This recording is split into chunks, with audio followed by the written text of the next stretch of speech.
Captain Chesley Sully Sullenberger instantly became regarded as a hero worldwide after he safely landed a passenger aircraft on the Hudson River, saving the lives of all 155 people aboard. He was played by Tom Hanks in the movie entitled Sully, and since then he says he has an obligation to use his celebrated status for good. And in an op-ed piece this week, he said, "I feel that I now have yet another mission as a defender of our democracy. The fabric of our nation is under attack, while shame, a timeless beacon of right and wrong, seems dead. This is not the America I know and love. We're better than this." Joining our discussion now, Captain Sully Sullenberger. This really is an honor to have you here. I greatly appreciate you joining us here on this election special coverage. What moved you to write this op-ed piece? How could I not? I felt an intense obligation to act, not just to watch, to put my voice out there, to vote, to try to make a difference. I think that's an obligation each of us has in this critical time. We can't just yell at the TV. We have to do something. We have to vote. You say in the piece that for most of your life you were a registered Republican. Yes. But you always voted as an American. Absolutely. What does voting as an American mean to you now? It means not in a partisan fashion, but in a fashion according to our values, in a fashion according to the threat that we're facing. This is not normal. What is happening in this country is not normal. My original title for the op-ed was Mayday, Mayday, Mayday, which of course is the international signal for distress about a grave and imminent threat that requires immediate assistance. I'm as concerned about the state of this nation as I have been in a half century since the turbulent year of 1968, and in some ways, even before that. It's reminiscent in some ways of Friday, November 22nd, 1963, and October 1962. I learned from my father, a naval officer in World War II, and in my military service, the responsibilities, the awesome responsibilities of command, that with great authority comes great responsibility. I learned that a leader leads from the front. The leader should be the first to face the threat and the last to safety, not the reverse. A leader leads by example, according to core values that frame one's decisions, that serve as guardrails to prevent ourselves and our organizations from making egregious errors. A leader leads with respect. In an environment of mutual respect, where respect must be earned. But most important, a leader helps everyone serve a cause greater than themselves. It can't just be inwardly focused. Right now, that's not happening. This is one of the greatest threats this nation has faced in my lifetime. The things you just cited historically by date were the Cuban Missile Crisis, the assassination of President Kennedy, 1968, which saw the assassination of Bobby Kennedy, the assassination of Martin Luther King. The height of the Vietnam War. Yeah, height of the Vietnam War, 16,000 dead in Vietnam that year, American soldiers.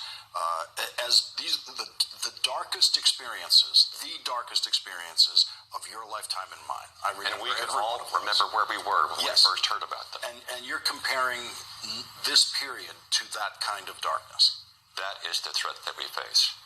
And people who know me or have heard me or seen me know that I do not exaggerate.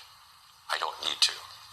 I want you to listen to some people like you who have been, in their case, lifelong Republicans, actively working in the Republican Party to elect Republican presidents and other Republican candidates, and see if you share some of their feelings. Let's listen to this. The party of Trump must be destroyed politically. I am urging everybody to vote straight ticket Democratic in November because I think it is imperative to get some checks and balances. I left the party about 5 weeks ago. I think Democrats should take the House. I think we'll be safer in a divided government. I think it's really important that Democrats take over the House and or the Senate. I think that any White House is improved by having a check and a balance. This White House more than any other. And those are people, Nicole Wallace, Steve Schmidt, who tried to elect John McCain president. They've all worked for the election of Republican presidents prior to Donald Trump getting that nomination. When you hear those people talking, are they speaking to you? Is that your experience as a voter? They're speaking with me. With you.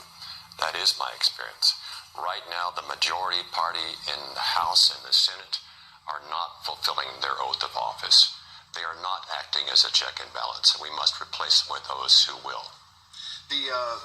There's another line that you have in your piece where you say, all leaders must take responsibility and have moral compass grounded in competence, integrity, and concern for the greater good.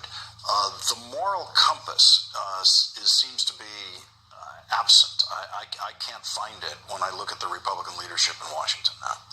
If it is there, they're not listening to it. They're not looking at it.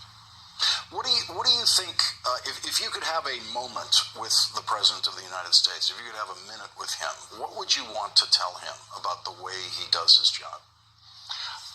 I don't think he's either capable or willing to change.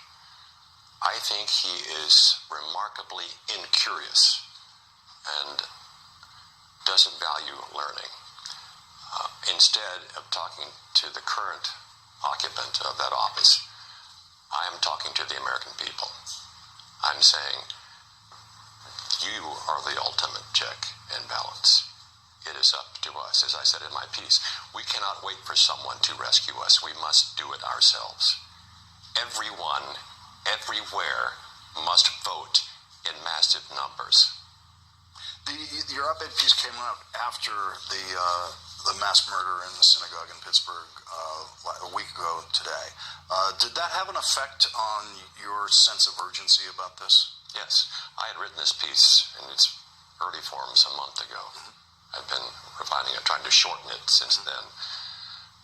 But yes, this is even more of a crisis than it was when I began writing the piece.